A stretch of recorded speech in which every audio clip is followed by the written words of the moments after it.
Aubiblio presenta Susurro del Eterno Resplandor, escrito por Emmett Fox. Julio. 1 de julio.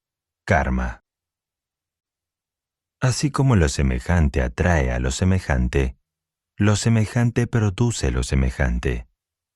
Esta es una ley cósmica, lo que significa que es universalmente cierta en toda la existencia hasta en los planos superiores.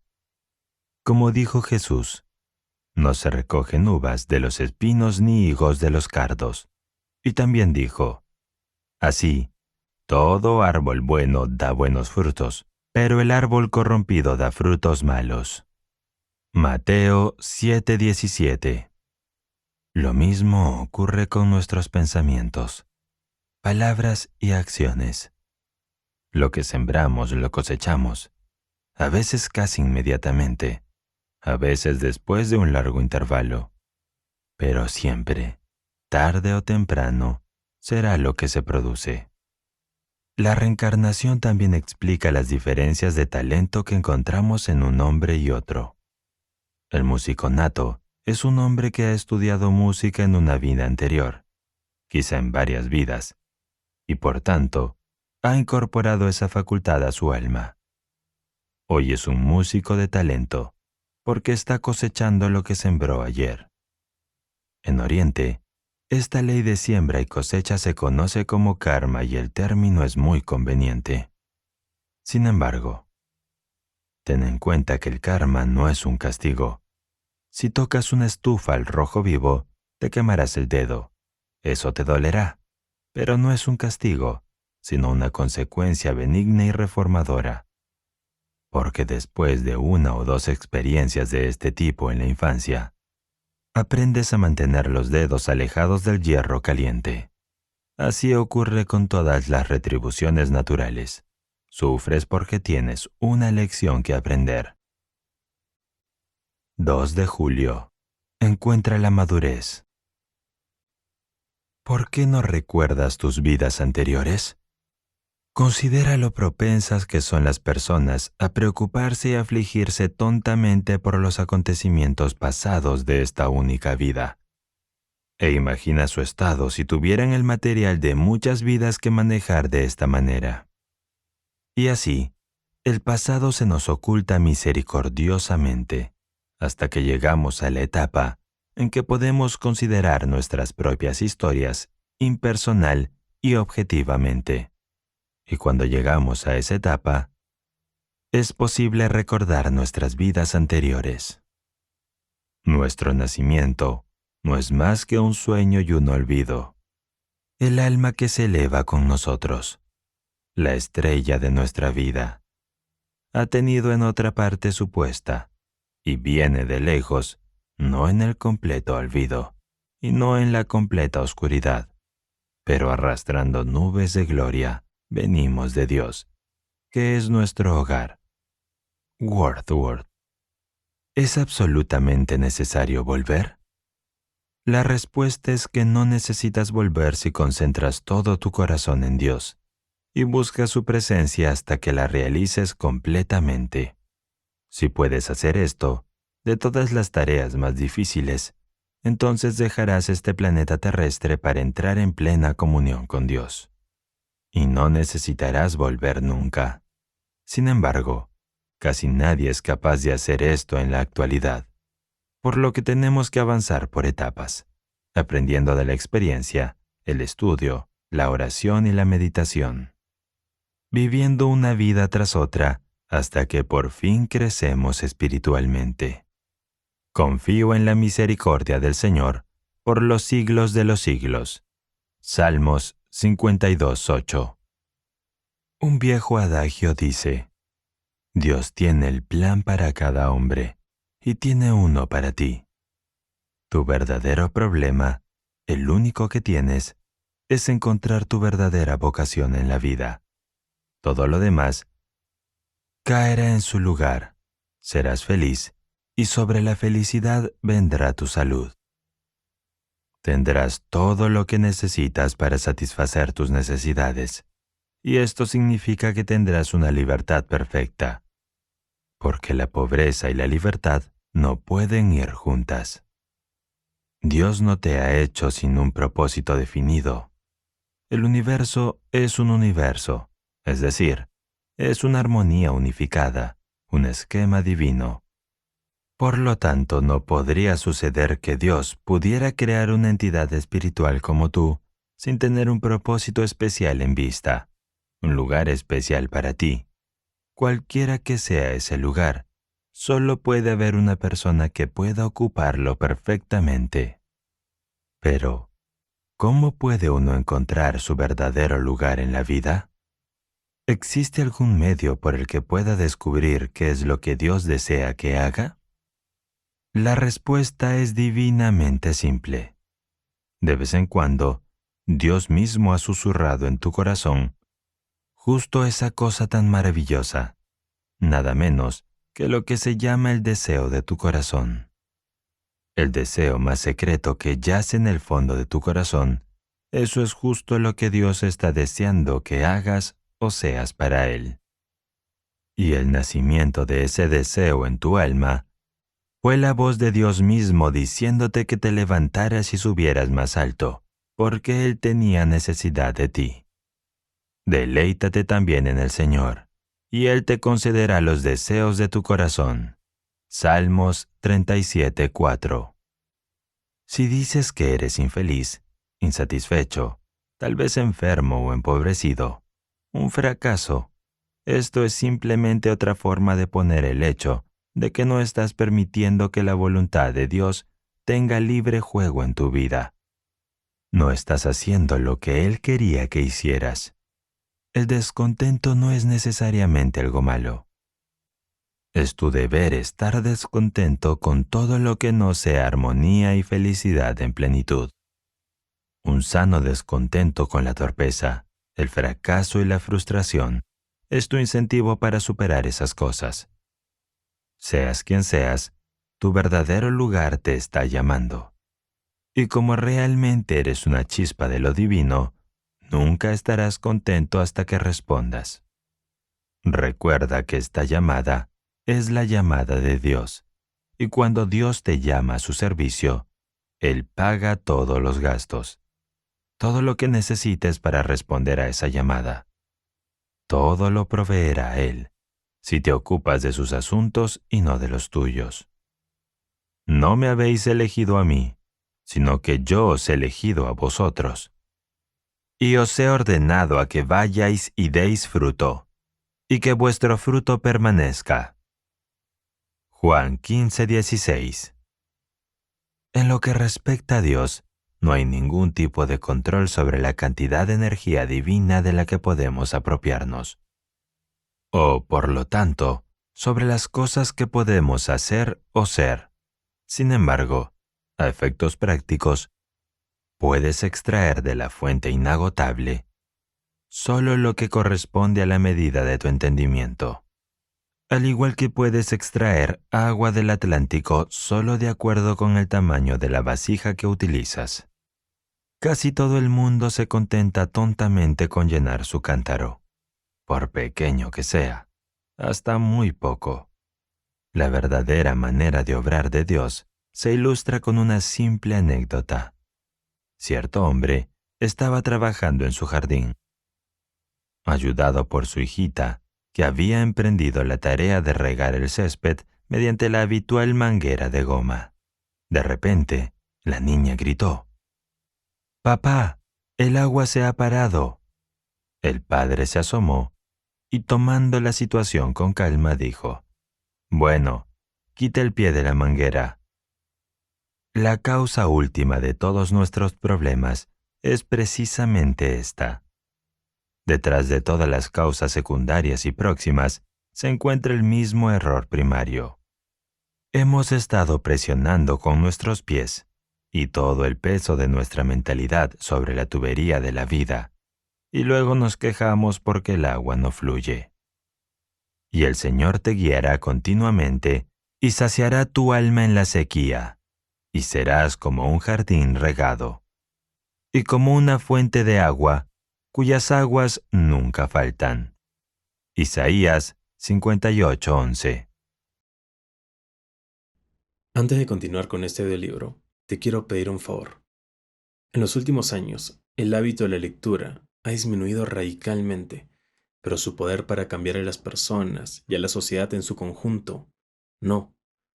En Audiblio, buscamos poner a disposición todo el conocimiento que almacenan los libros de una forma diferente, y así impactar cada vez a más personas. Pero solos no podremos hacerlo. Necesitamos de tu ayuda. Con tan solo suscribirte, serás uno de nosotros y una pieza fundamental para este cambio. Ojalá y contemos contigo. Gracias. Jesús nos ha dicho que siempre demostramos nuestra conciencia. Siempre demostramos lo que tenemos habitualmente en nuestra mente. ¿Qué clase de mente tienes tú? No dejes que nadie te lo diga, porque no lo saben. La gente a la que le gustas pensará que tu mentalidad es mejor de lo que es. Los que no te quieren pensarán que es peor. Simplemente examina tus condiciones y ve lo que estás demostrando. Este método científico es infalible. Si un ingeniero de automóviles está elaborando un nuevo diseño para un motor, por ejemplo, nos dice: me pregunto qué piensa Smith sobre esto. Me gusta Smith. Si Smith está en contra de esto, no lo probaré. Tampoco dice: no voy a probar esta idea porque viene de Francia. Es impersonal y no se emociona al respecto. Dice: lo probaré y decidiré según los resultados que obtenga. Todo lo que alguien puede hacer por ti es ayudarte a cambiar tu pensamiento. Tú mismo debes mantenerlo cambiado. Nadie más puede pensar por ti. Ningún hombre puede salvar el alma de su hermano o pagar la deuda de su hermano. Y pondré un espíritu nuevo dentro de ti. Ezequiel 1:19. Esta es una forma de resolver un problema mediante la oración científica. Quédate a solas y permanece en silencio durante unos momentos. No te esfuerces en pensar correctamente o en encontrar el pensamiento adecuado, sino simplemente quédate en silencio. Recuérdate a ti mismo que la Biblia dice: quédate quieto y sabe que yo soy Dios. Luego, empieza a pensar en Dios. Recuerda algunas de las cosas que sabes de Él, que está presente en todas partes, que te conoce, te ama y se preocupa por ti. Lee algunos versículos de la Biblia o un párrafo de cualquier libro espiritual que te ayude. Durante este estado, es importante no pensar en tu problema, sino dar tu atención a Dios. En otras palabras, no trates de resolver tu problema directamente, lo que sería usar la fuerza de la voluntad, sino que debe interesarte pensar en la naturaleza de Dios. A continuación, reclama lo que necesitas. Reclámalo con tranquilidad y confianza, como si pidieras algo a lo que tienes derecho. Luego das las gracias por el hecho consumado, como lo harías si alguien te entregara un regalo. Jesús dijo que cuando reces, creas que recibirás y recibirás. No hables de su tratamiento con nadie. En la tranquilidad y en la confianza estará tu fuerza. Isaías 30:15. ¿Por qué no hacer el siguiente experimento? Que no solo será emocionantemente interesante, sino que sin duda te enseñará más en un día de lo que podrías aprender de los libros o las conferencias en muchas semanas. Esto es lo que tienes que hacer. Durante un día entero, piensa, habla y actúa exactamente como lo harías si estuvieras absolutamente convencido de la verdad de las afirmaciones, de que Dios tiene todo el poder y la inteligencia infinita, y que su naturaleza es la bondad y el amor infinitos.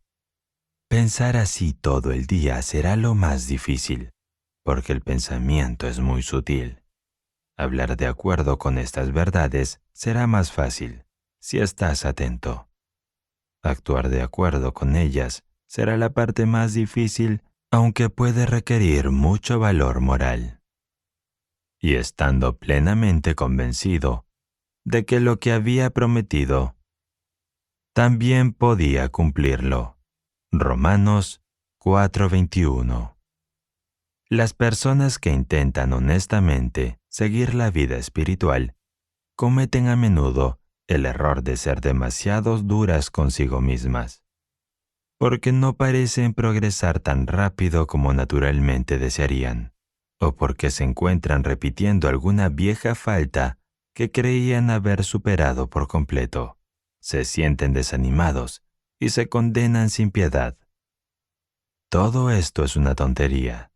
Si estás haciendo todo lo posible para utilizar la verdad que conoces, en la actualidad estás haciendo todo lo que tienes derecho a esperar de ti mismo. No seas impaciente contigo mismo, pero esto no significa que debas ser perezoso o complaciente.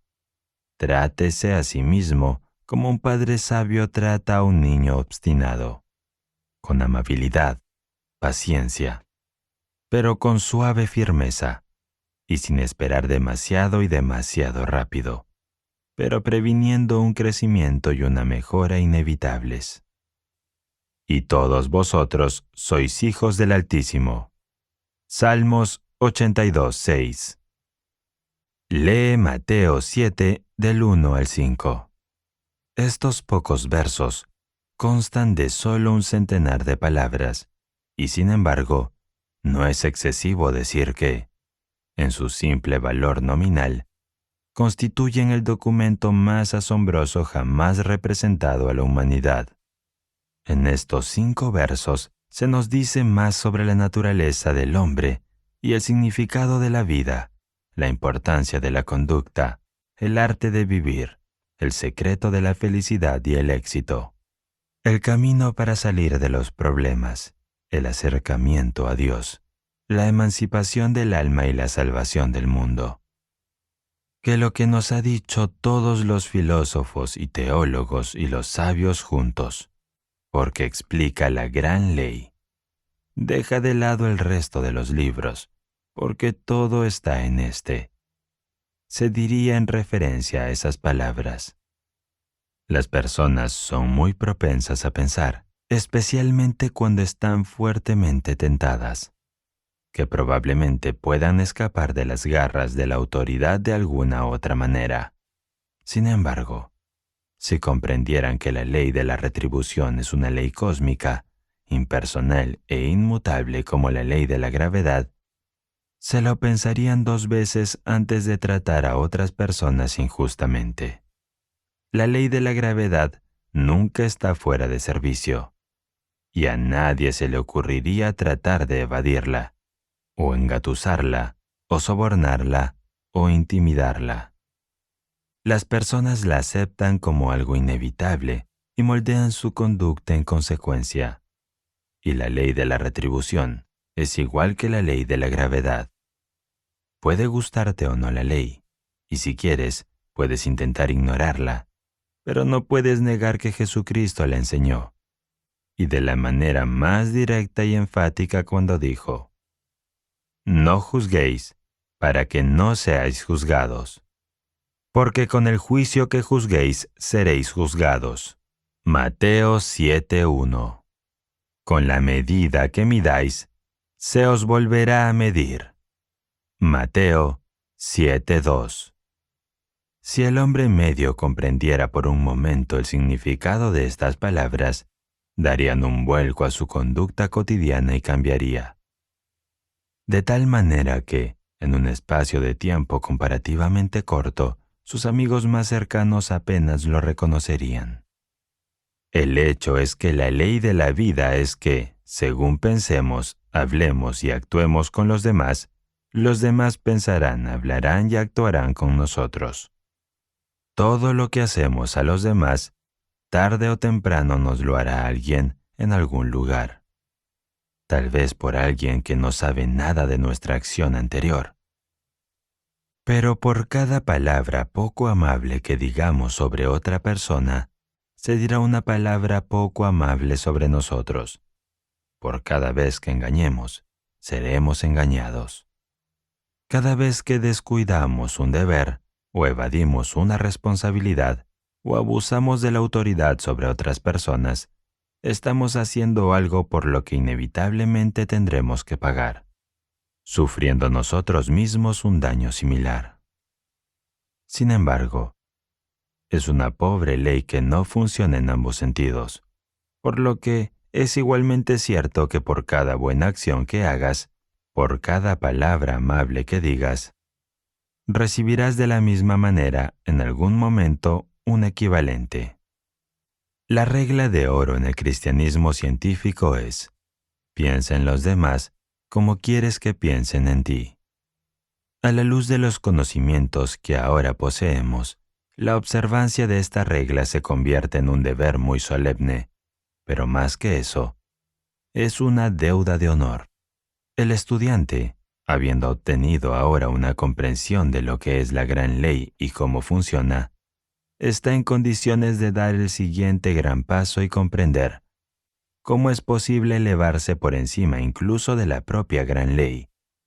En nombre del Cristo. Esto no significa que las leyes de los planos físicos o mental se rompan.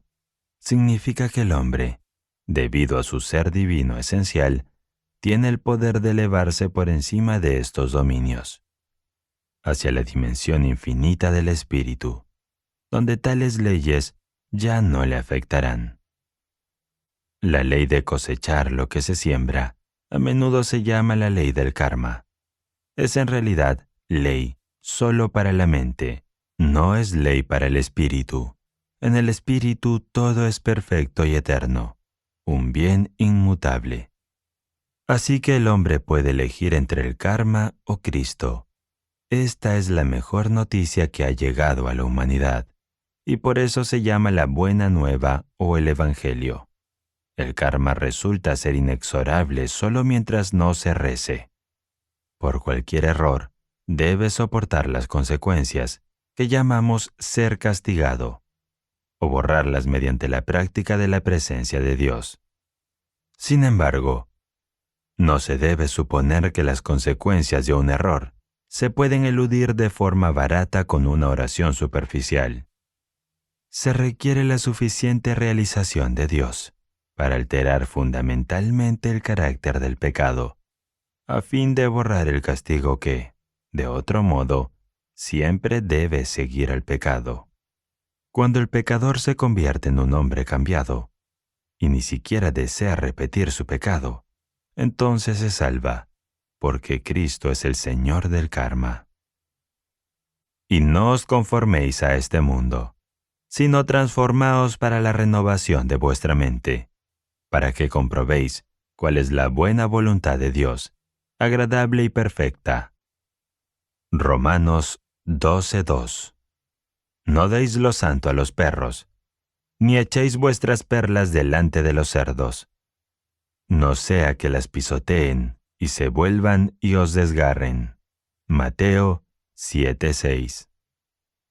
La inteligencia es una parte tan esencial del mensaje cristiano como el amor. Dios es amor, pero Dios es también inteligencia infinita. Y a menos que estas dos cualidades estén equilibradas en nuestras vidas, no obtendremos la sabiduría. Porque la sabiduría es la mezcla perfecta de inteligencia y amor. El amor sin la inteligencia puede hacer mucho daño no deseado, y la inteligencia sin el amor puede terminar en una inteligente crueldad. Toda verdadera actividad cristiana expresará la sabiduría. Nunca confíes en tu propio juicio para decir quién está listo para la verdad y quién no, sino confía en la inspiración del Espíritu Santo para que te guíe. Si usted ora regularmente cada día por obtener la sabiduría y nuevas oportunidades de servicio, las personas correctas serán atraídas a usted. Recuerda que aquellos con los que te relacionas estrechamente tendrán tu conducta personal bajo constante inspección. La forma más rápida de difundir la verdad es viviendo la vida tú mismo. Entonces, la gente notará el cambio en ti y vendrá por sí misma, rogando que compartas tu secreto. Lee Mateo 7, del 7 al 11. Este es el maravilloso pasaje en el que Jesús enuncia la verdad primordial de la paternidad de Dios. Dice aquí, definitiva y claramente, que la verdadera relación de Dios y el hombre es la del Padre e Hijo. Es muy difícil darse cuenta de la gran importancia que tiene esta declaración para la vida del alma. Es axiomático, por supuesto, que la descendencia debe ser de la misma naturaleza y especie que el Padre. Y así, Dios y el hombre son realmente Padre e Hijo. El hombre debe ser también esencialmente divino y susceptible de desarrollarse infinitamente por el camino ascendente de la divinidad. Es decir, a medida que la verdadera naturaleza del hombre se desarrolla, se expandirá en conciencia espiritual, hasta que haya trascendido todos los límites de la imaginación humana. Es en referencia a nuestro glorioso destino que el mismo Jesús dice en otra parte, citando las antiguas Escrituras. Jesús les contestó, ¿no está escrito en vuestra ley, vosotros sois dioses? Si los llamó dioses, a los que vino la palabra de Dios, y la Escritura no puede ser quebrantada. Juan 10:34. Si vosotros, siendo malos, saben dar buenas dádivas a vuestros hijos, ¿cuánto más el Padre que está en los cielos dará cosas buenas a los que le pidan? Mateo 7:1. Somos hijos de Dios, y si somos hijos, también estamos como coherederos con Jesucristo. Como dice Pablo, en la actualidad nos encontramos llenos de limitaciones e incapacidades, porque espiritualmente no somos más que niños o niñas. Los niños son irresponsables, carecen de sabiduría y de experiencia, y hay que mantenerlos bajo control, para que sus errores no impliquen graves consecuencias para ellos mismos. Que el heredero, mientras es un niño, no se diferencia en nada de un siervo, aunque sea señor de todo, pero está bajo tutores y gobernadores. Gálatas 4:1. Pero cuando llega la plenitud del tiempo, se da cuenta de que es la voz de Dios misma la que está en su corazón, haciéndole gritar, Abba, Padre.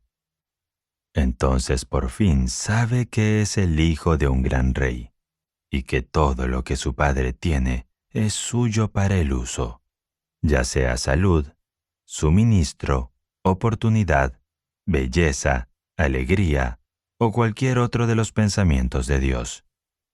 Lo más travieso de la vida es la reticencia del hombre para recibir su propio dominio. Dios nos ha dado el dominio sobre todas las cosas, pero nos retraemos como niños asustados de asumirlo, aunque ese asumir es la única salida para nosotros. Jesús, que conocía el corazón humano y comprendía nuestra debilidad en este sentido, nos lo ordena. Pedid y se os dará. Buscad y encontraréis. Llamad y se os abrirá. Porque todo el que pide recibe, y el que busca encuentra, y al que llama se le abre. Mateo 7:7. ¿No está la carta magna de la libertad personal para cada hombre, mujer y niño de la tierra? ¿No es este el decreto de la emancipación de los esclavos de todo tipo de esclavitud, física, mental o espiritual? No tenemos derecho a aceptar con resignación la mala salud, o la pobreza, o el pecado, o la lucha o la infelicidad, o el remordimiento. No tenemos derecho a aceptar nada menos que la libertad, la armonía y la alegría, porque solo con estas cosas glorificamos a Dios y expresamos su santa voluntad que es nuestra razón de ser. Hemos de reorganizar nuestra vida de acuerdo con sus enseñanzas de forma continua e incansable, hasta alcanzar nuestro objetivo. Que este logro, que nuestra victoria sobre toda condición negativa no es meramente posible, sino que se nos promete definitivamente, encuentra su prueba en estas gloriosas palabras. Por lo tanto, todo lo que querráis que los hombres hagan con vosotros, hacedlo también vosotros con ellos, porque esta es la ley de los profetas. Mateo 7:12. Aquí, en el sublime precepto que llamamos la regla de oro, Jesús reitera esa gran ley en un conciso resumen. Esta repetición sigue a su maravillosa declaración de la paternidad de Dios. La explicación subyacente a la existencia de la gran ley es el hecho de que todos somos fundamentalmente partes de la gran mente. Dado que todos somos, en última instancia, uno. Herir a otro es realmente herirse a sí mismo, y ayudar a otro es realmente ayudarse a sí mismo. La paternidad de Dios nos obliga a aceptar la hermandad del hombre, y espiritualmente, la hermandad es la unidad. Entrad por la puerta estrecha, porque ancha es la puerta, y el camino que lleva a la perdición, y son muchos los que entran por ella. Porque estrecha es la puerta y angosto el camino que lleva a la vida, y pocos son los que la encuentran. Mateo 7:13. Solo hay un camino bajo el sol, por el que el hombre puede alcanzar la salvación, el verdadero sentido de la palabra, y es provocando un cambio radical y permanente para mejorar su propia conciencia. Durante innumerables generaciones, la humanidad ha intentado de todas las formas imaginables conseguir su propio bien. Este cambio de conciencia es la puerta estrecha de la que habla Jesús aquí. Y como dice, el número de los que la encuentran es comparativamente pequeño. Ahora bien, ¿por qué el hombre es tan reacio, aparentemente, a intentar cambiar su conciencia? La respuesta es que el cambio de conciencia es realmente un trabajo muy duro, que exige una vigilancia constante e incesante y una ruptura de los hábitos mentales. Sin embargo, entrar en el camino estrecho vale mucho más que cualquier problema o esfuerzo que pueda requerir. Si haces un cambio cualitativo en la conciencia, que es lo que ocurre en la oración, entonces no solo se siente el efecto de ese cambio en cada departamento de tu vida, sino que está contigo por toda la eternidad, pues nunca puedes perderlo. Los ladrones no pueden entrar y robar. Tan pronto como obtengas esta conciencia espiritual, descubrirás que todas las cosas, en efecto, trabajan juntas para el bien de aquellos que aman a Dios. Un trágico error que se comete a menudo es suponer que la voluntad de Dios está desatinada a ser algo muy aburrido y poco atractivo, sino positivamente desagradable. Conscientemente o no, algunas personas consideran a Dios como un duro capataz o un padre severo. Con demasiada frecuencia sus oraciones son algo así: por favor, Dios, dame tal y tal bendición, que tanto necesito, pero supongo que no lo harás, porque no pensarás que es bueno para mí. No hace falta decir que una oración de este tipo se responde como se responden todas las oraciones, según la fe del sujeto. Es decir, la bendición no se concede. La verdad es que la voluntad de Dios para nosotros siempre significa una mayor libertad, una mayor expresión personal, una experiencia más nueva y brillante, una oportunidad más amplia de servicio a los demás, una vida más abundante. Dios es amor, y el que habita en el amor, habita en Dios, y Dios en él. Primera de Juan 4:16. Lee Mateo 7, del 15 al 20. Si el hombre se quedara realmente sin una prueba práctica y sencilla de la verdad religiosa, se encontraría sin duda en una triste situación. Pero afortunadamente, este no es el caso. Jesús, el más profundo y al mismo tiempo el más simple y práctico maestro que el mundo haya conocido, ha provisto esta necesidad y nos ha dado una prueba universalmente aplicable para la verdad.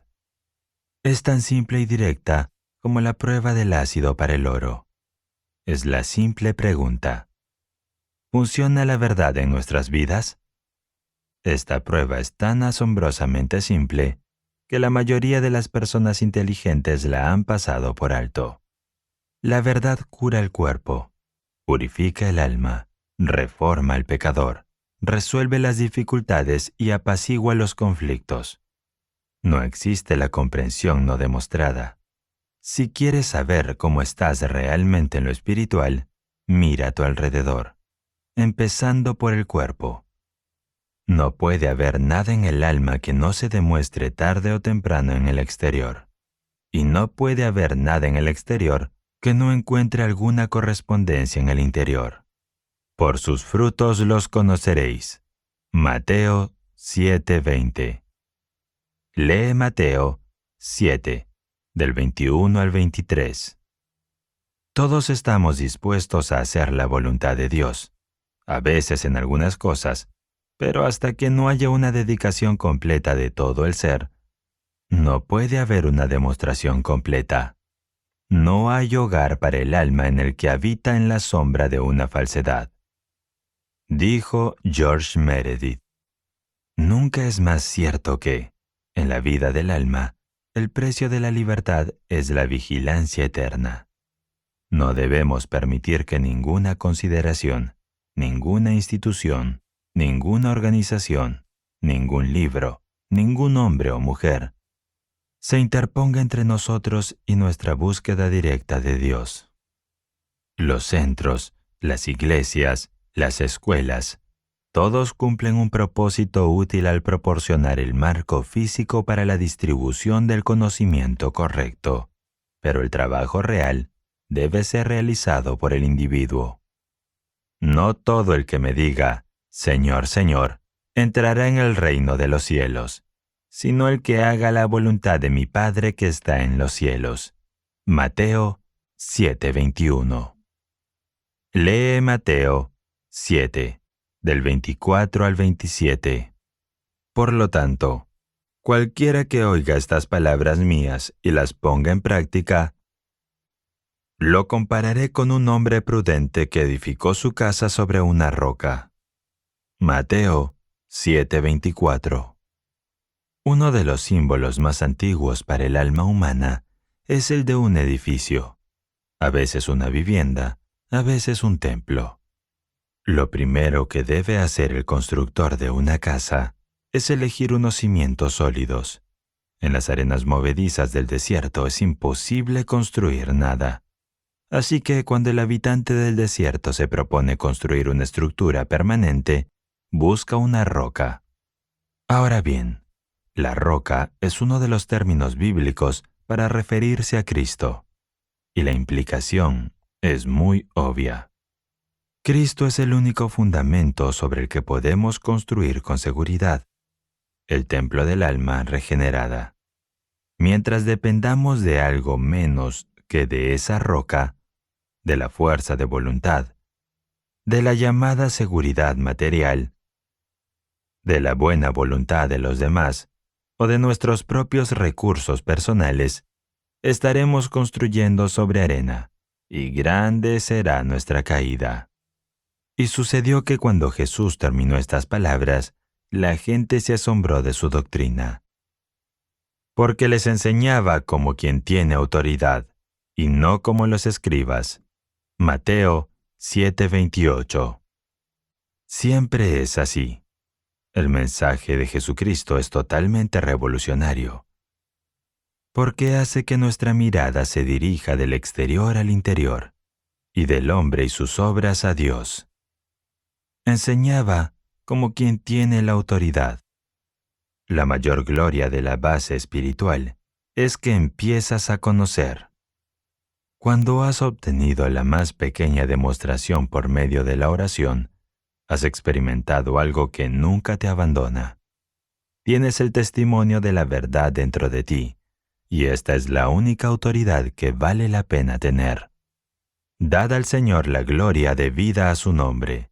Orad al Señor en la belleza de la santidad.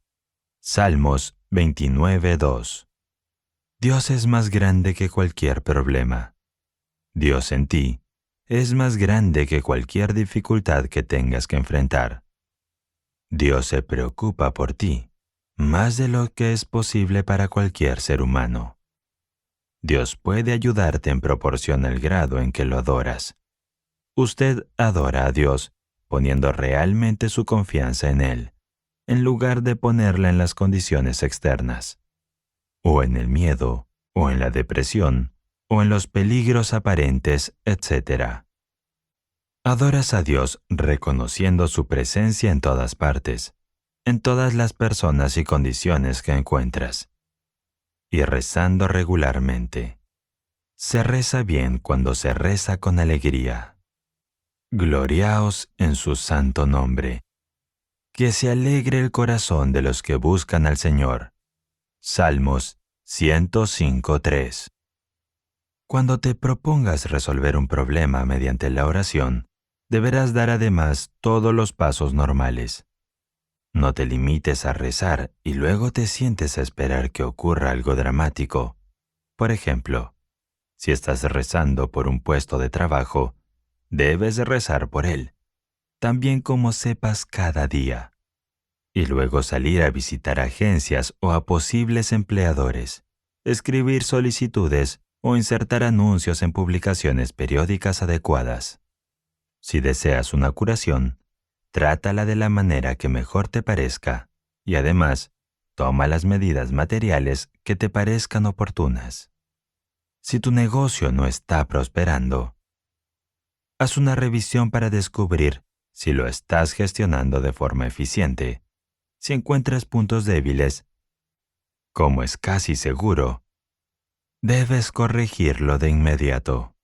Ciertamente, no podemos pretender seguir infringiendo las leyes del plano en el que vivimos y esperar que la oración compense esta insensatez. Todo lo que tu mano encuentre para hacer, hazlo con tu fuerza. Eclesiastés 9:10. Hay una cosa que significa para nosotros más que todas las demás cosas del mundo, y es nuestra búsqueda de Dios y la comprensión de su naturaleza. Nuestro objetivo es aprender la práctica de la presencia de Dios. Practicamos la presencia de Dios viéndolo en todas partes, en todas las cosas y en todas las personas. Hace algunos años acuñé la frase equivalente mental.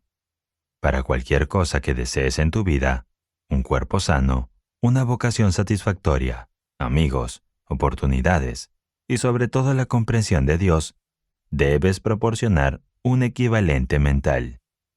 Proporciónate un equivalente mental y la cosa vendrá a ti. Esta expresión, equivalente mental, está tomada de la física y la química. Hablamos del equivalente mecánico del calor, y los ingenieros tienen que calcular constantemente el equivalente de un tipo de energía en otro tipo de energía. Tienen que averiguar cuánto carbón se necesita para producir tanta electricidad, etc. Del mismo modo, existe un equivalente mental de cada objeto o acontecimiento en el plano físico. El secreto de una vida exitosa es construir el equivalente mental que quieres y deshacerte, expulsar, el equivalente mental que no quieres. Meditaré en tus preceptos y tendré en cuenta tus caminos. Salmos 119:15. La clave de la vida es construir los equivalentes mentales de lo que quieres y eliminar los equivalentes de aquello que no quieres. Los equivalentes mentales se construyen pensando con claridad, definición e interés. Recuerda que la claridad y el interés son los dos polos. Si quieres estar sano, feliz, próspero, hacer un trabajo constructivo, tener una comprensión continua de Dios. Piensas, sientes y te interesas por estos fines. Lo que llamamos sentimiento en relación con el pensamiento es realmente interés. 99 veces de cada 100, la razón por la que los cristianos no se manifiestan es porque les falta sentimiento en sus deseos u oraciones. ¿Cómo vas a eliminar los equivalentes mentales erróneos? Supongamos que tienes un equivalente mental de resentimiento, o de desempleo, o de crítica, o de no entender a Dios. La única manera de borrar un equivalente mental erróneo es proporcionarle lo contrario. El pensamiento correcto expulsa automáticamente el pensamiento incorrecto. Si dices, no voy a pensar más en el resentimiento, ¿en qué estás pensando excepto en el resentimiento? La clave de la gestión de tu pensamiento, y por lo tanto, la clave de la gestión de tu destino, es sustituir un pensamiento afirmativo a cambio de un pensamiento negativo. El Señor perfeccionará lo que me preocupa. Salmos 138:8. Aquello en lo que te concentras, lo traes a tu vida. Muchas personas no consiguen concentrarse con éxito, porque piensan que la concentración significa fuerza de voluntad. Suponen que cuanto más presionan, más rápido lo consiguen, pero eso es un error. Piensa en el proceso fotográfico. El secreto de una imagen nítida reside en el enfoque.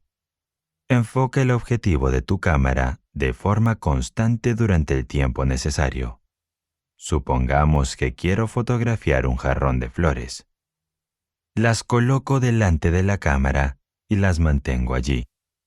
Pero supongamos que al cabo de unos instantes, quito el jarrón y sostengo un libro delante de la cámara. Y luego lo quito y sostengo una silla. Y luego vuelvo a poner las flores durante unos instantes. Ya sabes lo que pasará con mi fotografía. Se convertirá en un loco borrón. ¿No es eso lo que la gente hace con su mente? Cuando no puede mantener sus pensamientos concentrados durante un tiempo. Piensan en la salud durante unos minutos. Y luego piensan en la enfermedad o en el miedo. Piensan en la prosperidad y luego en la depresión. ¿No es de extrañar que el hombre sea tan apto para demostrar la imagen estropeada? Siempre es bueno hacer un experimento práctico. Así que te aconsejo que tomes un solo problema en tu vida. No cambies tu pensamiento con respecto a tu problema. Lo mantengas cambiado durante un mes y te sorprenderán los resultados. Si realmente mantienes tu pensamiento cambiado, no tendrás que esperar un mes para obtener resultados. El que aguante hasta el final, ese se salvará. Mateo 24:13. Hay una leyenda instructiva en la Edad Media.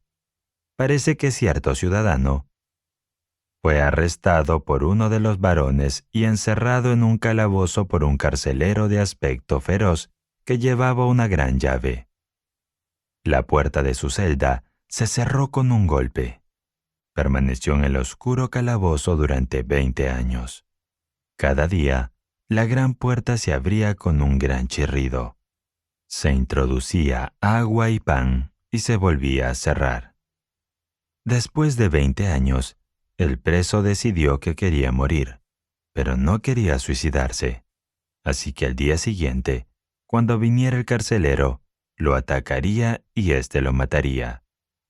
Para prepararse pensó que debía examinar la puerta, así que giró el picaporte y para su sorpresa, la puerta se abrió. Descubrió que no había cerradura. Avanzó a tientas por el pasillo y tanteó el camino hacia el piso superior. Al final de la escalera, 2 soldados conversaban y no intentaron detenerlo. Cruzó el gran patio. Había un guardia armado en el puente levadizo, pero no le prestó atención. Y salió como un hombre libre. Volvió a casa sin ser molestado. Había sido cautivo, no de la piedra y el hierro. sino de la falsa creencia. Solo había pensado que estaba encerrado. Saca mi alma de la cárcel, para que pueda alabar tu nombre. Los justos me rodearán, porque tú serás generoso conmigo. Salmos 142:7. Lee Éxodo 19:6 y Éxodo 20:20. Moisés fue un hombre de extraordinaria comprensión de Dios y del hombre. También fue uno de los grandes líderes históricos de la raza humana. Nació en Egipto, que en aquella época era el país más civilizado del mundo.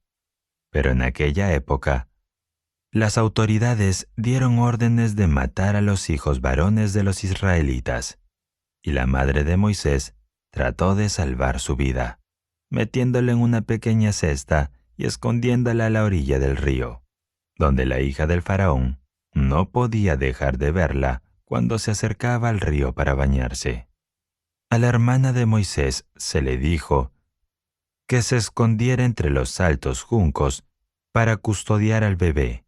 La hija del rey vio la canastilla, la abrió, y cuando el niño lloró, su corazón se conmovió.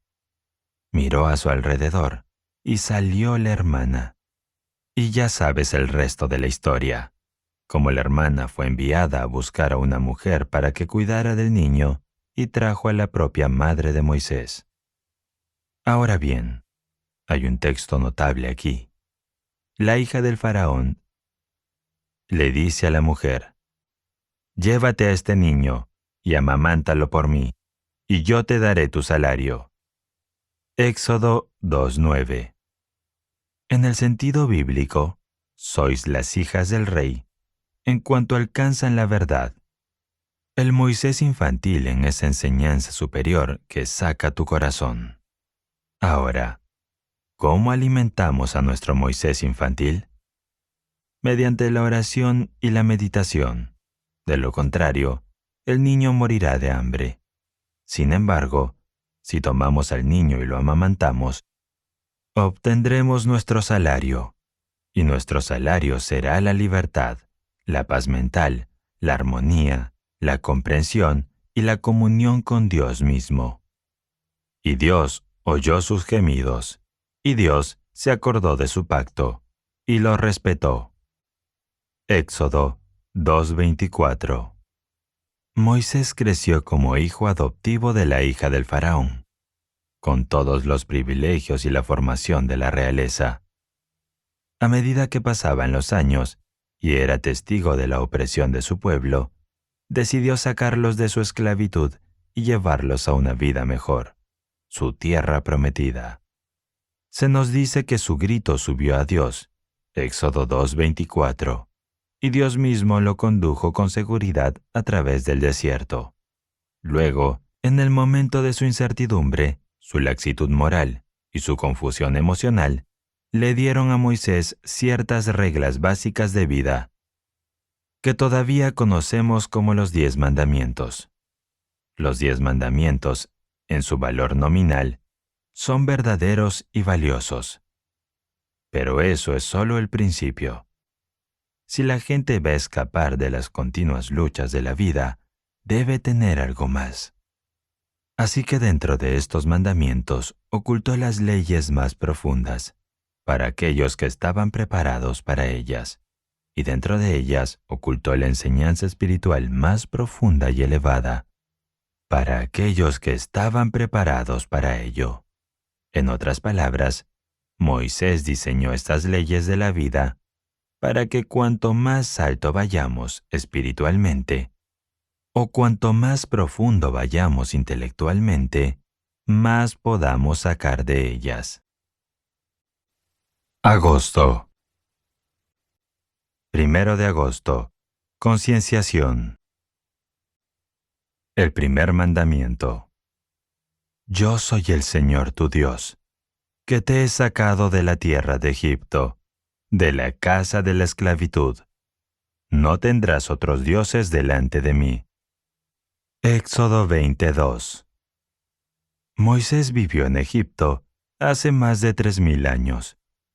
y condujo a unas 600,000 personas fuera de Egipto, a través del desierto.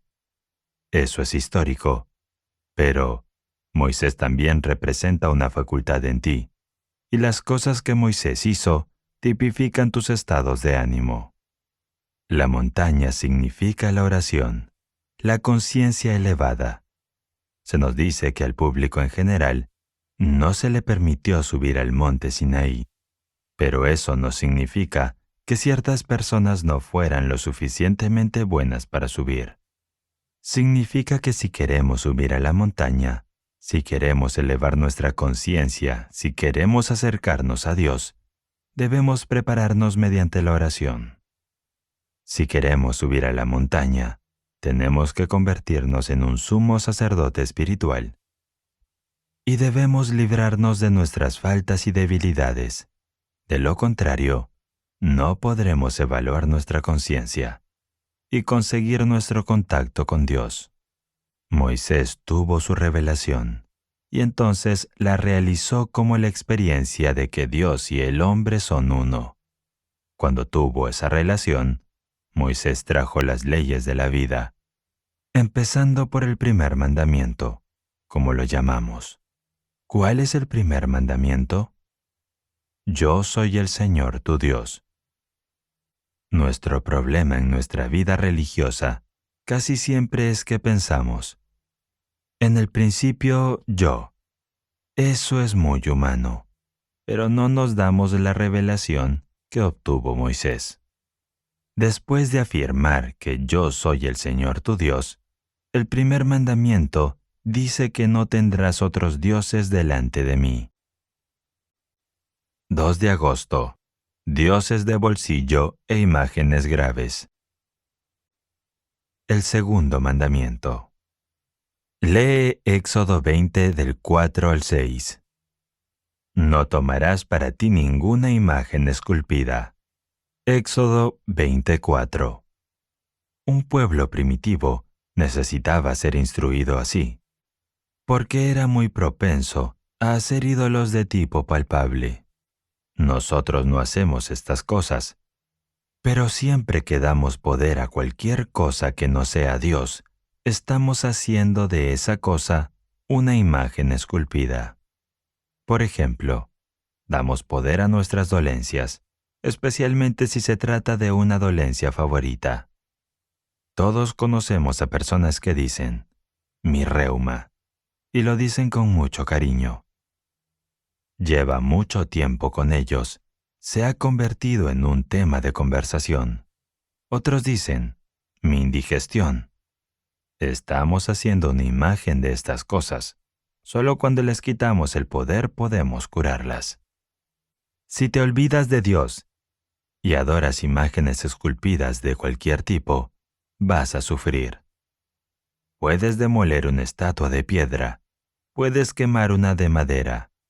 La manera de destruir las imágenes mentales es dejar de pensar en ellas y de darles poder.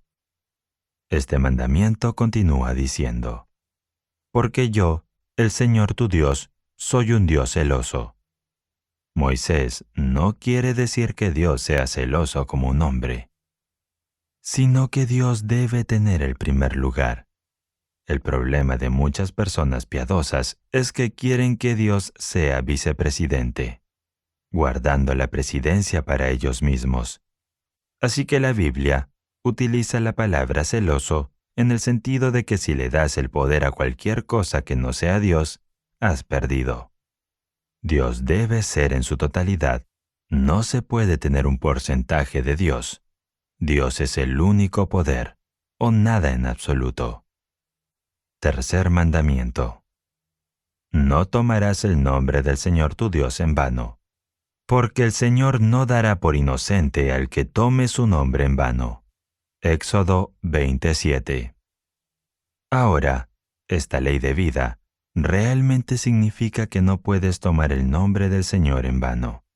Si tratas de hacerlo, fracasarás, porque cuando tomas el nombre de Dios para ti mismo y lo pones en práctica, entonces las consecuencias vendrán.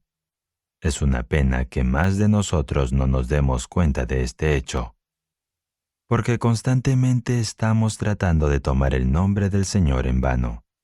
El nombre de Dios es tu convicción sobre Dios. Tu idea de Dios determina toda tu vida.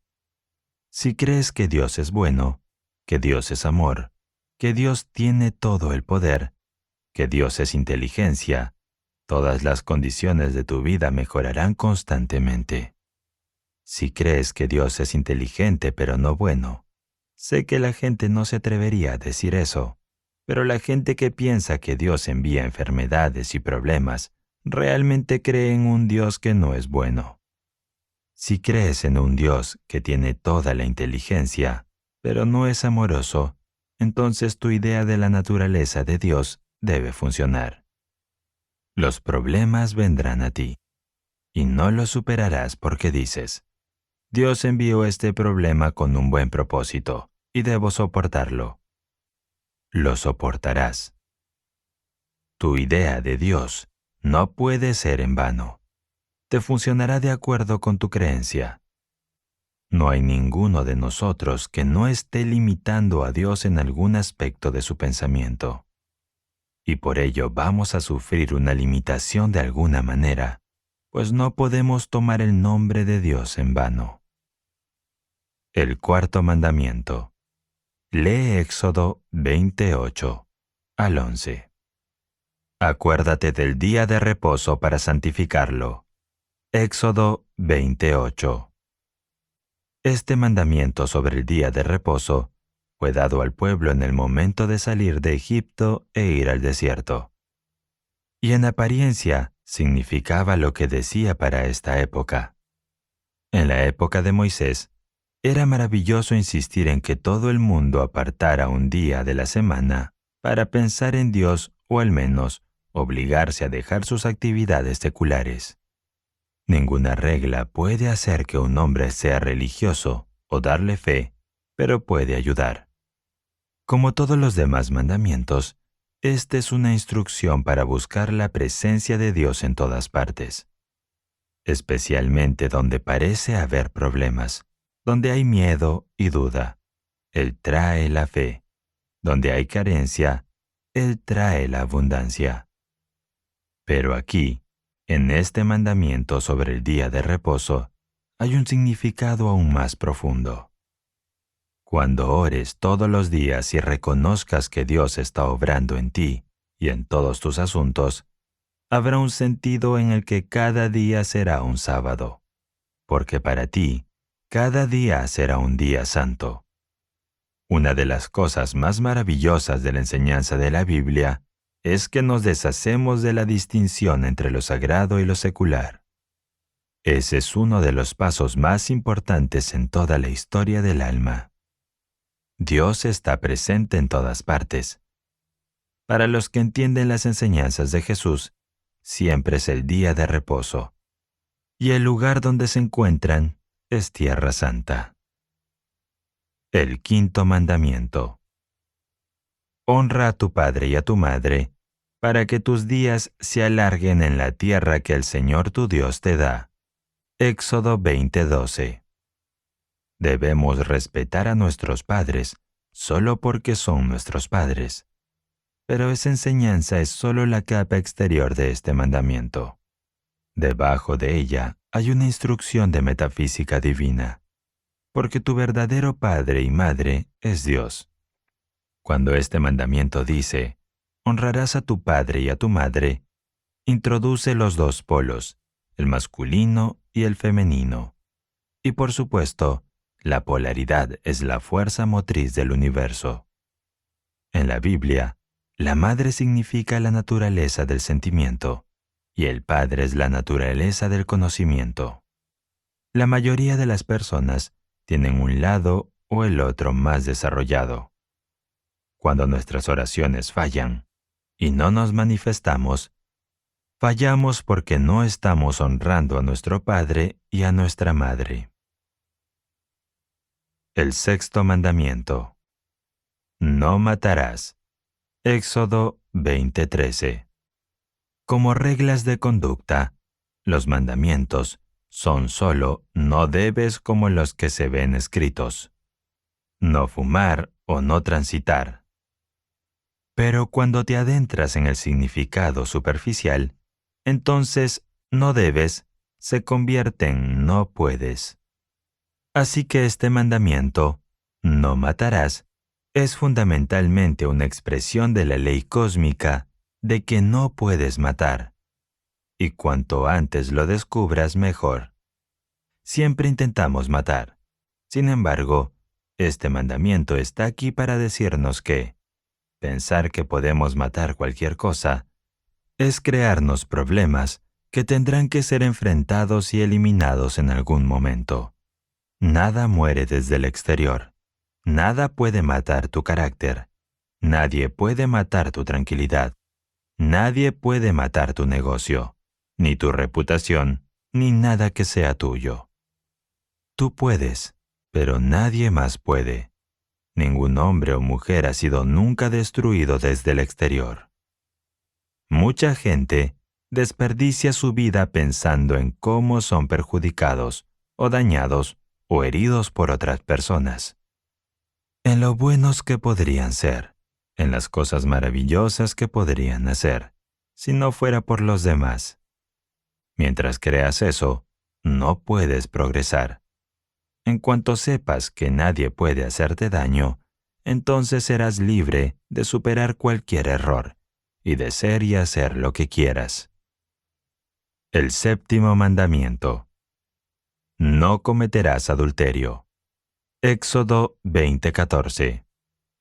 Naturalmente, este mandamiento significa lo que dice. La norma de conducta cristiana con respecto a la pureza personal nunca será mejorada. No cometer adulterio es fundamentalmente importante porque en él se basa la santidad de la familia. Pero por supuesto, hay mucho más que eso. Uno de los sinónimos hebreos más comunes era adulterio por idolatría. En el Antiguo Testamento, estas dos palabras son casi siempre intercambiables. La adoración de dioses falsos era descrita como adulterio. La idea fundamental de este mandamiento es tener un solo Dios. Al leer el Antiguo Testamento, encontrarás que la idea de la mujer adúltera, que es infiel a su marido constantemente, significa el alma humana que se aleja hacia algún otro Dios. El octavo mandamiento. No robarás. Muchos dirán, siempre hemos sabido que no debemos robar. Si lo hacemos, tendremos problemas y probablemente acabaremos en la cárcel. El respeto por la propiedad ajena se aprendió muy pronto en la historia de la civilización. Sin embargo, esta ley fundamental de la vida significa que en realidad no podemos robar. Puedes decir que conoces a alguien que entró en tu casa y se llevó tu plata. El ladrón que se llevó tu plata, en realidad, transfirió algo de plata de tu casa a la casa de otra persona. Pero, ¿se salió con la suya? Si esa plata te pertenece por derecho de conciencia, todos los ladrones del mundo no podrían habértela llevado. De hecho, si tuvieras esta comprensión, podrías coger un billete de $10, ponerlo en la acera de Times Square y volver al día siguiente y todavía estaría allí. Tu conciencia de la presencia de Dios en otras personas habría sido tan fuerte que nadie podría haberte quitado lo que te pertenece, por derecho de esa conciencia. Estas 10 leyes de la vida son cosas que no se pueden hacer. Y por lo tanto, dice el gran profeta en efecto, no te desperdicies a ti mismo o a tu vida tratando de hacer estas cosas. No se pueden hacer. Están en conflicto con la ley fundamental del ser. Cuando dejemos de intentar robar, entonces empezaremos a tener los nuestros. Tendremos nuestros propios derechos, y cuando consigamos eso, la liberación no estará muy lejos. 9 de agosto. El verdadero testigo. El noveno mandamiento. No darás falso testimonio contra tu prójimo. Éxodo 20:16. En primer lugar, el significado obvio es muy importante, aunque solo es el principio. No digas mentiras sobre las personas. Tenemos que aplicar este principio de no dar falso testimonio durante toda nuestra vida.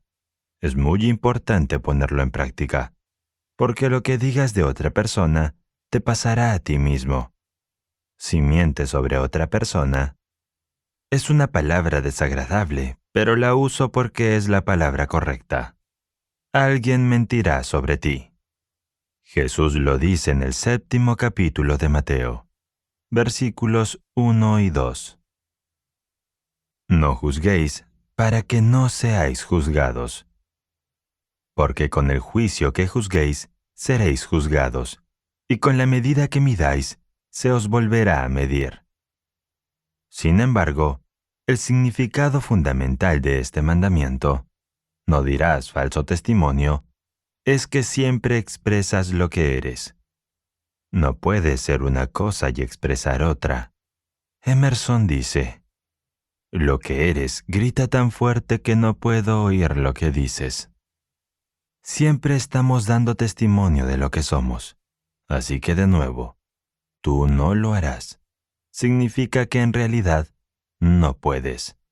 No puedes dar permanentemente falso testimonio. El verdadero testimonio es la plena expresión del hombre de Dios. Estarás dando verdadero testimonio a tu prójimo cuando estés regenerado en el alma. ¿Qué significa regeneración? Significa la construcción de un alma nueva, no la corrección de la vieja. Cuando se cambia el alma, automáticamente la carne cambia, la piel cambia, los vasos sanguíneos y los nervios y los huesos cambian. Pero la regeneración debe comenzar con un cambio en el alma, no con nada en el mundo exterior. Cuando conozcamos realmente estas cosas, estaremos dando verdadero testimonio. El 10º mandamiento. No codiciarás nada que sea de tu prójimo. Éxodo 20:17. Hay varias frases relativas a la codicia. No debes codiciar la casa de tu prójimo, ni su mujer, ni su siervo, ni su sierva, ni su ganado, ni nada que sea suyo. Gran parte del mal en el mundo es causado por desear algo a lo que uno no tiene derecho. Moisés sabía lo que la codicia nos hace en lo que hoy llamamos el inconsciente o el subconsciente. La codicia afecta al alma del hombre. Incluso si tu codicia nunca te lleva a tomar algo que no te pertenece. Socava y finalmente pudre tu alma. Te aleja de Dios. ¿Por qué? Porque codiciar algo significa que no entiendes la ley del ser. No entiendes que todo lo que obtienes o te falta es la representación y expresión de tu conciencia. Hasta que no entiendas eso, no podrás ser salvado. No hay nada en el mundo que hayas concebido que Dios no tenga en abundancia. El suministro de Dios es infinito. Y envidiar a otro porque parece tener más es negar tu propio contacto con Dios. Y hubo truenos y relámpagos, y una espesa nube. Éxodo 19:16. Son expresiones dramáticas del cambio de conciencia al pasar de las cosas comunes de la vida a las cosas más elevadas. En estos días del Éxodo, las condiciones del mundo exterior respondían muy rápidamente a los pensamientos del hombre, porque la gente creía que era posible. Moisés llevó a su pueblo a través del Mar Rojo por el poder del pensamiento, y pudo hacerlo porque en aquellos días la gente creía en el poder del pensamiento. Ellos creían que Dios podía llevarlos a través del Mar Rojo en seco, y lo hizo. Moisés recibió el verdadero conocimiento de Dios del pueblo, de su padre, los hebreos. Fue la misión histórica de los hebreos, enseñar que Dios no es un ser limitado y corpóreo, sino incorpóreo, infinito, una mente divina. Moisés vio claramente la unidad de Dios y el hombre, y la unidad del hombre con el hombre. Tuvo más que un destello de lo que llamamos la ciencia cósmica. Esa fue su iluminación. Entonces, se dio cuenta que debía dar esto a la humanidad. ¿Por qué no organizar el negocio de la vida a lo grande? ¿Por qué arrastrarse como hacen algunas personas, de un pequeño peldaño a otro, en lugar de salir con valentía? ¿Por qué conformarse con una mala salud, un trabajo poco interesante o unas condiciones restringidas, cuando hay muchas otras personas que ya han superado estas cosas? Hay una manera de salir de la limitación que nunca falla. Es la de tomar a Dios como tu socio. Si realmente haces de Dios tu socio en cada departamento de tu vida, te sorprenderás de los resultados rápidos y sorprendentes que obtendrás. Por supuesto, si quieres que Dios sea tu socio, tendrás que incluirlo en cada rincón y en cada fase de tu vida. La mayoría de las personas estarían encantadas de poder asociarse con algún gran magnate industrial o financiero. Sentirían que su futuro está asegurado. Pero aquí te espera una asociación con la sabiduría infinita y el poder infinito. Yo soy la vid, vosotros los sarmientos. El que permanece en mí y yo en él, ese da mucho fruto, porque sin mí no podéis hacer nada. Juan 15:5. El Salmo 91 es uno de los capítulos más grandes de la Biblia. Como el resto de las Escrituras, el pensamiento subyacente se desarrolla a través de una serie de símbolos, y es mediante la apreciación de valores que se esconden detrás de estos símbolos como se apropia el poder de esta oración. La manera de sacar el máximo provecho de este salmo es leerlo en silencio, haciendo una pausa después de cada cláusula, para considerar el significado y asentirlo mentalmente. Si tienes miedo, descubrirás que después de leer la oración 2 o 3 veces, que tu miedo ha desaparecido y ahora ves las cosas desde un punto de vista diferente. El que habita en el lugar secreto del Altísimo permanecerá bajo la sombra del Todopoderoso. Salmos 91:1. El lugar secreto del Altísimo es tu propia conciencia. Y este hecho es el descubrimiento práctico más importante en la ciencia de la religión. El error que se suele cometer es suponer que el lugar secreto del Altísimo está en algún lugar fuera de uno mismo. Un error fatal para nuestras esperanzas, porque nuestro éxito en la oración depende de que consigamos algún grado de contacto con Dios, y puesto que solo se puede contactar con Él en el interior, mientras estemos mirando hacia afuera, debemos fracasar en nuestro objetivo. Jesús enfatizó esta verdad. El reino de Dios está dentro de vosotros. De nuevo dijo que cuando oramos debemos entrar en el armario y cerrar la puerta, es decir, retirarnos en pensamiento dentro de nuestra propia conciencia. De hecho, esta doctrina del lugar secreto y las maravillas que pueden ocurrir en él se enseña en toda la Biblia. Permanecer bajo la sombra del Todopoderoso significa vivir bajo la protección de Dios mismo. Los pueblos orientales, y especialmente los de origen desértico, como el pueblo de Palestina, consideran el sol como un peligro, incluso un enemigo, del que deben protegerse. La sombra es el santuario, o la seguridad, la sombra de una roca poderosa en una tierra cansada. El viajero agotado se hunde en la sombra para su ansiado descanso. Dios se llama el Todopoderoso, para impresionarnos con el hecho de que realmente es todopoderoso, y por lo tanto, puede superar nuestra dificultad actual, no importa lo grande que pueda parecer. Porque para Dios todo es posible. Marcos 10:27.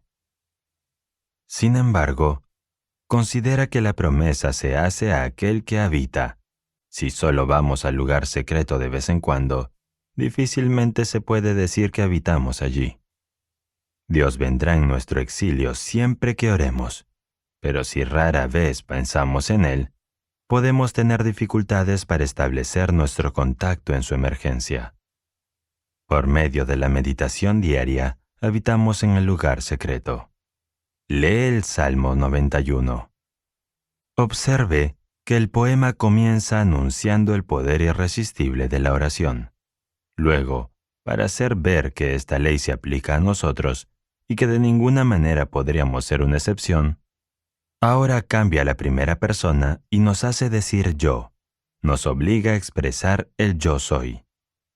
Diré del Señor: Él es mi refugio, mi fortaleza, mi Dios, en Él confiaré.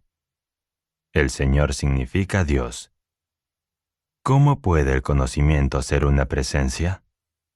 El conocimiento secular, que es intelectual, no puede, pero el verdadero conocimiento de Dios es una experiencia real, no una cosa de la cabeza, sino del corazón. Y esto sí es una presencia.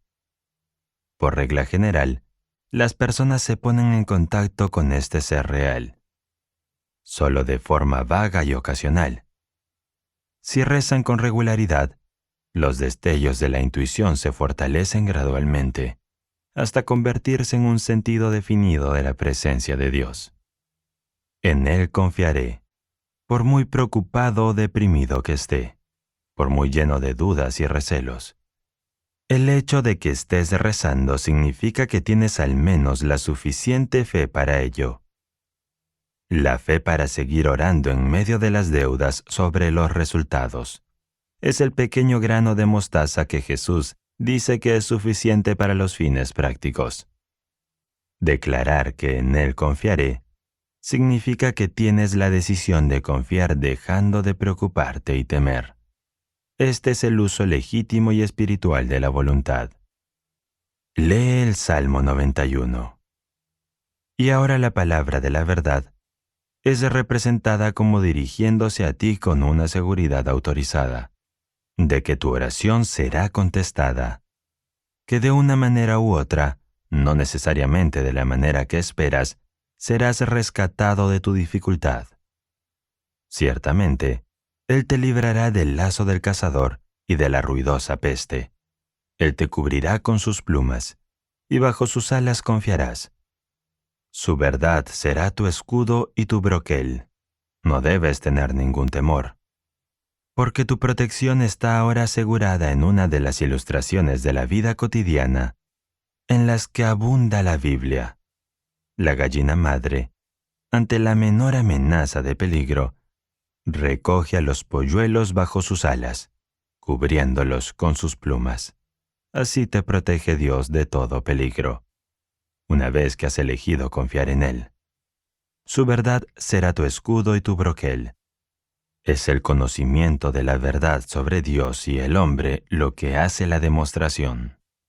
No temerás por el terror nocturno, ni por la flecha que vuela de día, ni por la pestilencia que camina en la oscuridad, ni por la destrucción que se produce al mediodía. La flecha que flamea de día y la destrucción que se pierde al mediodía se refieren a cualquier dificultad de la que seas consciente. Es, por así decirlo, un problema diurno. El terror de noche y la pestilencia que camina en la oscuridad, por el contrario, implican algo que, desconocido para ti, está trabajando en tu mente subconsciente. La psicología moderna ha demostrado que la mayoría de nuestras dificultades tiene sus raíces en la profundidad del subconsciente. Son, en efecto, terrores de la noche mental y pestilencias de las tinieblas. Lee el Salmo 91. 1000 caerán a tu lado y 10,000 a tu derecha, pero no se acercarán a ti. Solo con tus ojos contemplarás y verás la recompensa de los impíos. Esta cláusula se ha tomado para indicar algún tipo de favoritismo por parte de Dios, mientras que, por supuesto, tal cosa es imposible. Significa simplemente que los que oran se salvan de los problemas que, de otro modo, los alcanzarían, y que de hecho alcanzan a los que no oran. Porque has hecho que el Señor, que es mi refugio, el Altísimo, sea tu morada. No te sucederá ningún mal, ni ninguna plaga se acercará a tu morada. En la Biblia, la palabra promesa es el hombre que se da una declaración de alguna ley espiritual. Así, una promesa bíblica es una declaración de las consecuencias que se derivan naturalmente de ciertos estados de conciencia. Si la ley de Boyle estuviera escrita en el lenguaje bíblico, diría algo así. Vivo yo, dice el Señor. Siempre que dupliquéis la presión de un gas, reducirás el volumen a la mitad, permaneciendo la temperatura constante. El lenguaje de la ciencia natural, nuestra promesa bíblica diría, meditando regularmente en la presencia de Dios contigo y dirigiendo tu vida de acuerdo con ese hecho, te vuelves inmune a cualquier tipo de peligro. Lee el Salmo 91. Porque Él dará a sus ángeles el mando sobre ti, para que te guarden en todos tus caminos. Te sostendrán en sus manos, para que no tropieces con tu pie en una piedra. Esta es una de las promesas más hermosas de la Biblia, porque su tierna belleza es la única. Él dará a sus ángeles el mando sobre ti, para que te guarden en todos tus caminos. Y esto es para ti y para mí. Podría haber parecido bastante apropiado que a un ser exaltado se le diera una escolta de ángeles para rodearlo, para apoyarlo, para guardarlo en todos sus caminos. Pero la Biblia es el libro de todos los hombres, y esta promesa se nos ha dado a ti y a mí. Lee el Salmo 91. Pisarás al león y a la víbora, al cachorro de león y al dragón los pisotearás. Aquí el león representa una dificultad de la que tenemos tanto miedo, que nos parece un león en nuestro camino, que se abalanza sobre nosotros en campo abierto. En cambio, qué diferente es el ataque de la víbora o de la serpiente, pues se arrastra sobre nosotros en la oscuridad. Y aquí se nos promete que nuestros complejos, por muy dragones que sean, serán disueltos por la realización de Dios. No hay nada que pueda hacerse mediante cualquier forma de psicoterapia que no pueda hacerse mejor mediante la práctica de la presencia de Dios. Los 3 últimos versos son en sí mismos un salmo glorioso de la alegría y triunfo. Porque ha puesto su amor en mí, por eso lo libraré. No hay nada hipotético o contingente aquí. La declaración indica la decisión fija. Lo libraré. ¿Y por qué? Porque ha puesto su amor en mí. Lo pondré en alto, porque ha conocido mi nombre. En la Biblia el nombre de algo significa la naturaleza o carácter de esa cosa. Ahora la naturaleza de Dios es perfecta, omnipresente, todopoderosa, buena, de amor sin límites. Y conocer esto es ser puesto en alto, por encima de todas nuestras dificultades. Los 2 últimos versos recogen todas las implicaciones y promesas de este maravilloso poema, y las presentan al corazón temeroso o dubitativo como un canto de triunfo. Me invocará y yo le responderé. Estaré con él en la angustia, lo libraré y lo honraré. Con larga vida lo satisfaré y le mostraré mi salvación. Progresamos espiritualmente poniendo a Dios en cada rincón de nuestra vida. La mayoría de las personas en el camino espiritual están dispuestas a dar a Dios una porción generosa de sus vidas. Pero a menudo hay un pequeño rincón donde no desean que brille la luz divina. Barba Azul, ¿recuerdas? Mantuvo la casa abierta, con la excepción de una pequeña habitación. Y ahí puso el límite. Su actual esposa, o cualquiera de los vecinos, podían recorrer todo el recinto y ser bienvenidos hasta llegar a esa pequeña habitación, la cámara de Barba Azul, que estaba prohibida.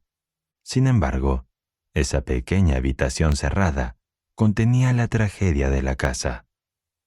El contenido de la habitación de Barba Azul no tenía por qué ser nada de lo que solemos llamar horrible. Puede ser simplemente egoísmo, pereza, orgullo espiritual o cualquiera de los pecados más respetables, pero muy mortales. Puede haber un viejo rencor o un amargo remordimiento. Abre todas las puertas de tu alma a Dios. No tengas ningún lugar donde no brille la luz de su presencia. Las cosas secretas pertenecen al Señor, nuestro Dios. Deuteronomio 29:29. El tiempo de Dios para su demostración es ahora. El tiempo en que Dios quiere que te sanes es ahora. El tiempo que Dios quiere que estés en tu verdadero lugar es ahora. La Biblia dice que el día de la salvación es ahora. Dios está listo en el momento en que tú lo estás. No hay que esperar nada más que el cambio de tu propia conciencia. La gente suele cometer el error de decir, sé que mi manifestación llegará en el tiempo adecuado.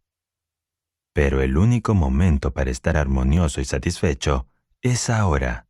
El momento de ser feliz es ahora, y el lugar es aquí. ¿Acaso no dijo Jesús, el reino de los cielos está cerca? ¿Y con ello quiso decir que es ahora? No te mantengas fuera del reino de los cielos inventando aplazamientos, sino que cambia tu conciencia ahora, porque todo puede ocurrir en un momento.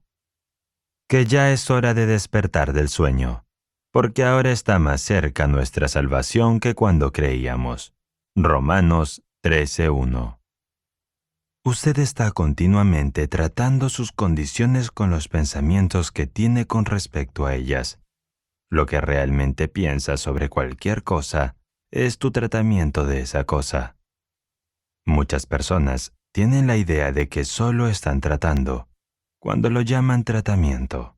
Pero no importa cómo lo llames, tu pensamiento en relación con cualquier tema es un tratamiento. Esta es la razón por la que las condiciones visibles son siempre la expresión del pensamiento invisible. Si empiezas a tratar sistemáticamente cada aspecto de tu vida con una serie de pensamientos positivos y correctos, y te mantienes en esta práctica, aunque sea durante unas semanas, te sorprenderá ver cómo todo cambiará para mejor. Transformaos mediante la renovación de vuestra mente. Romanos 12:2. Tu destino depende enteramente de tu propia conducta mental. Puedes pensar que ya sabes algo, pero si no actúas en consecuencia, es seguro que no lo sabes realmente. La mayoría de las personas se asombrarían si descubrieran la cantidad de pensamientos negativos que tienen. El pensamiento es tan rápido y el hábito es tan fuerte que a menos que tengas mucho cuidado, transgredirás constantemente. Supongamos que, sin que usted lo sepa, se coloca un dictáfono invisible sobre los hombros, a primera hora de la mañana, y lo lleva consigo todo el día hasta la última hora de la noche. Supongamos entonces que se le produjera esta grabación de manera que se le repitieran todas las palabras que ha pronunciado durante todo un día. Pues bien, si usted es un ser humano corriente, probablemente se sentiría avergonzado. Sin embargo, todo lo que decimos, pensamos y hacemos está grabado en la mente subconsciente. Y nuestra experiencia diaria es simplemente esa grabación que nos repite la ley del ser. Nunca olvides que las circunstancias de tu vida de mañana están moldeadas por tu conducta mental de hoy. He elegido el camino de la verdad. Salmos 19:30. No hay necesidad de ser infeliz.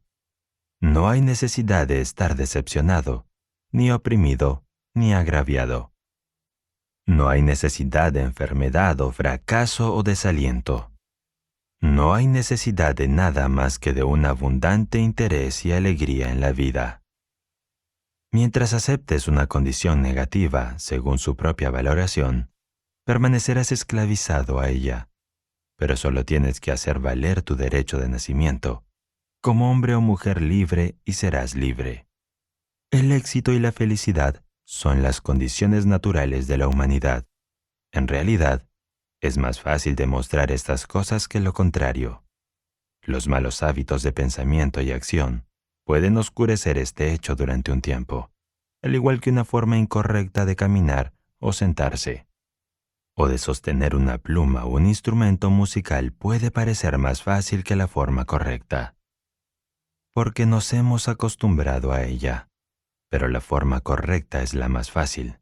Sin embargo, la infelicidad, la frustración, la pobreza, la soledad, son en realidad malos hábitos que sus víctimas se han acostumbrado a soportar, creyendo que no hay salida, mientras que hay un camino, y ese camino es simplemente adquirir buenos hábitos de trabajar con la ley en lugar de contra de ella. Abre mis ojos para que vea las maravillas de tu ley. Salmos 119:18. En lo más profundo de su ser, el hombre siempre siente intuitivamente que hay una salida a sus dificultades, si solo puede encontrarla. El niño, aún no contaminado por el derrotismo de sus mayores, simplemente se niega a tolerar la falta de armonía en cualquier término, y por lo tanto se manifiesta por encima de ella. Cuando tiene hambre, se lo cuenta al mundo, mientras que muchos adultos sofisticados se quedan sin comer. ¿Se encuentra con un alfiler clavado en alguna parte de su anatomía? No es para él un suspiro de resignación ante la supuesta voluntad de Dios, o un quejido por no tener nunca suerte, o un suspiro de que lo que no se puede curar hay que soportarlo. Su instinto dice que la vida y la armonía son inseparables. Niégate a tolerar nada que no sea la armonía. Puedes tener una vida feliz y dichosa, pero para ellos debes tomar el timón de tu propio destino y dirigirte con valentía hacia el puerto que te propones. ¿Qué estás haciendo con tu futuro? Porque no son justos ante Dios los oidores de la ley, sino que serán justificados los hacedores de la misma. Romanos 2:13. Lee el Apocalipsis capítulo 6. Los 4 jinetes del Apocalipsis dan la clave de la naturaleza del hombre, tal como lo conocemos. Cuando entiendas a fondo estos símbolos, comprenderás tu propia constitución y podrás comenzar el trabajo de conseguir el dominio sobre ti mismo y en tu entorno. La Biblia no está escrita al estilo de un libro moderno. Tiene un método propio para transmitir el conocimiento a través de símbolos pintorescos, ya que esta es la única manera posible de transmitir el conocimiento a personas de todas las épocas, en diferentes partes del mundo y de diferentes grados de desarrollo espiritual. Un símbolo atrae a cualquier público. Cada individuo recibe justo lo que está preparado para ello. Los 4 jinetes del Apocalipsis representan las 4 partes o elementos de nuestra naturaleza humana.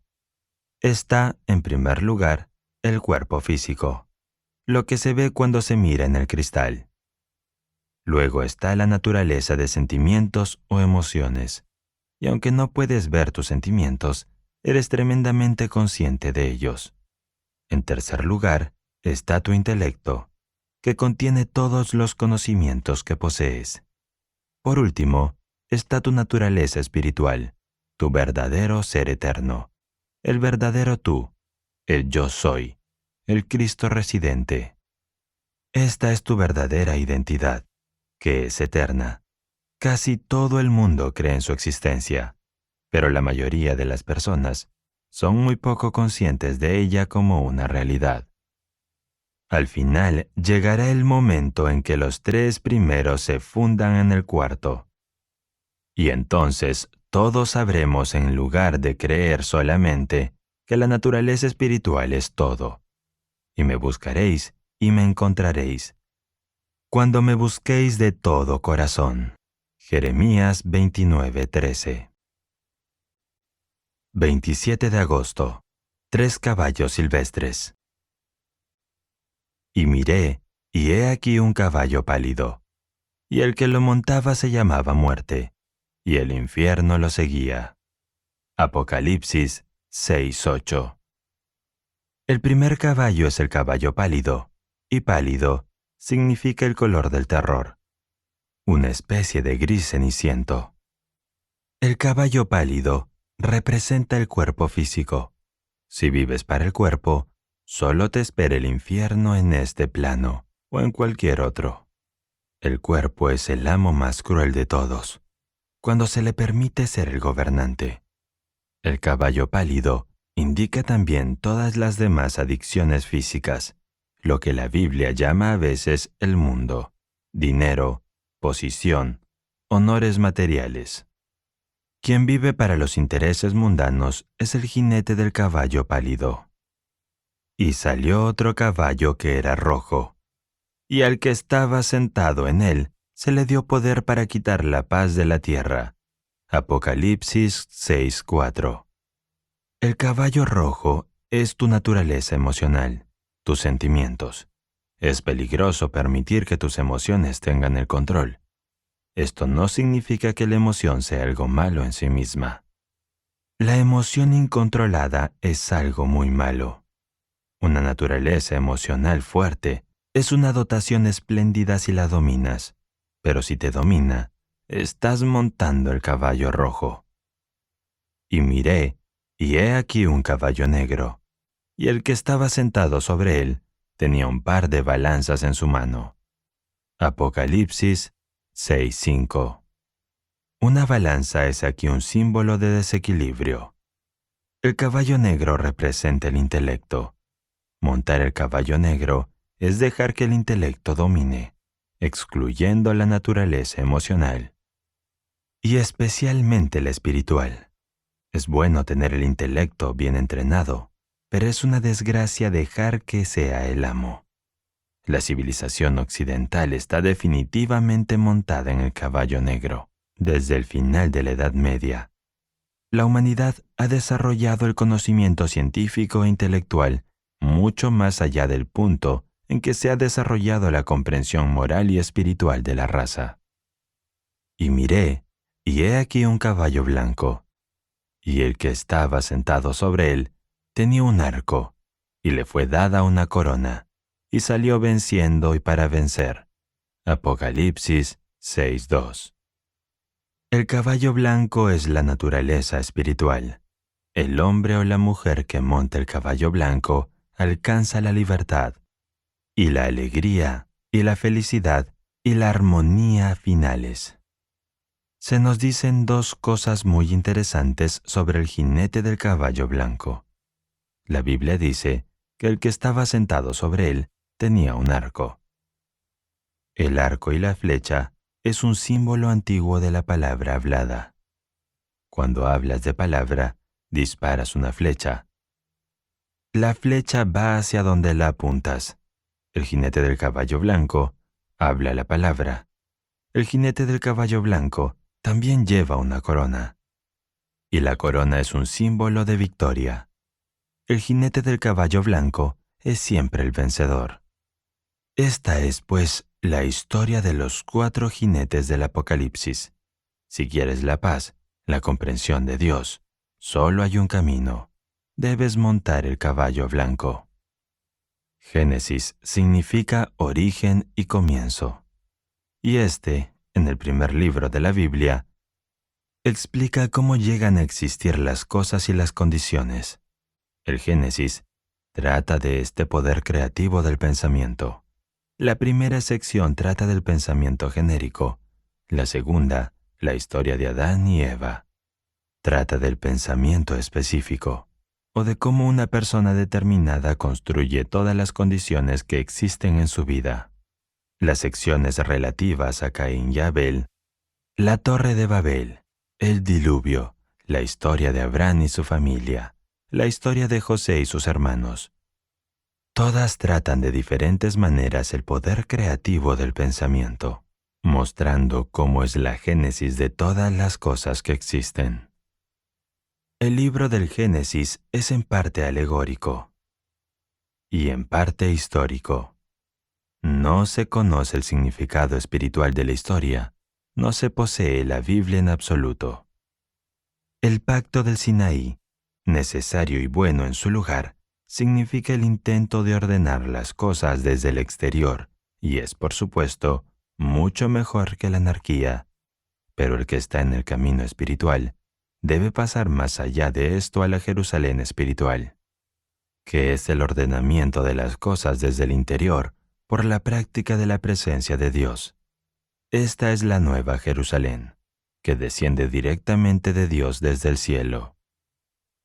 Y yo, Juan, vi la ciudad santa, la nueva Jerusalén, bajando del cielo desde Dios.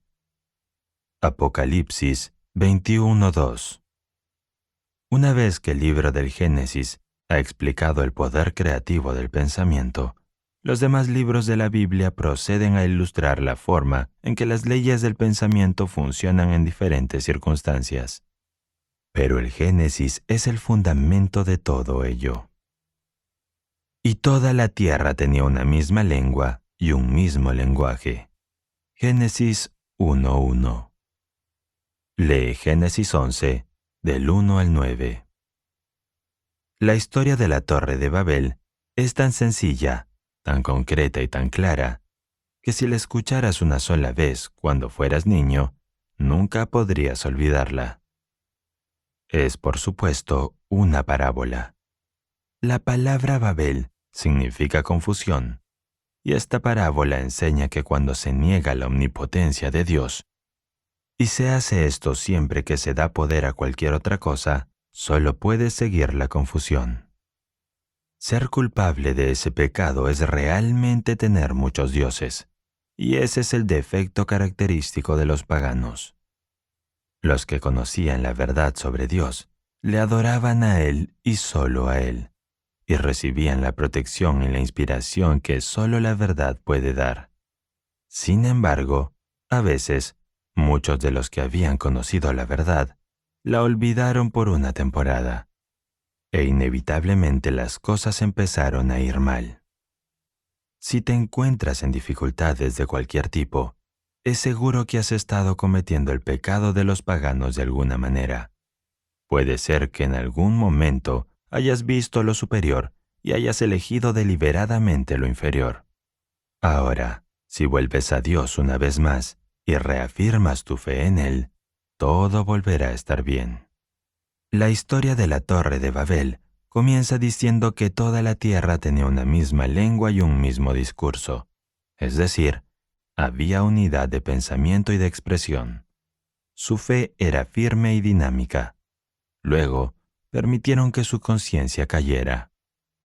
Y sucedió que, mientras viajaban desde el este, encontraron una llanura en la tierra de Sinar, y allí habitaron. Génesis 11:2. La llanura significa cualquier tipo de pensamiento negativo en contradicción con la colina o montaña, que representa la oración o la visión espiritual. La Biblia menciona que habitaron en esa llanura o en ese estado mental.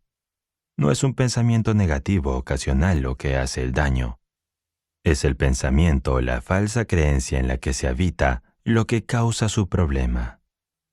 Los pensamientos erróneos habituales, las falsas creencias, mantenidas durante mucho tiempo, construyen una convicción tanto consciente como subconsciente de que tenemos que confiar en nosotros mismos. Por supuesto, nada puede ser más desalentador que esa idea, y a su vez produce más miedo. En la parábola, estas personas tuvieron la absurda idea de que podrían alcanzar el cielo, recuperar la armonía, construyendo una torre material. Esto describe esa sensación de inseguridad y aprensión que siempre ha acosado a la mayor parte de la humanidad, porque no se ha dado cuenta de la presencia y el poder de Dios, y de su unidad esencial con Él. A continuación, el relato dice que el Señor dispersó al pueblo y confundió su lengua, de modo que no podían entender el habla de los demás.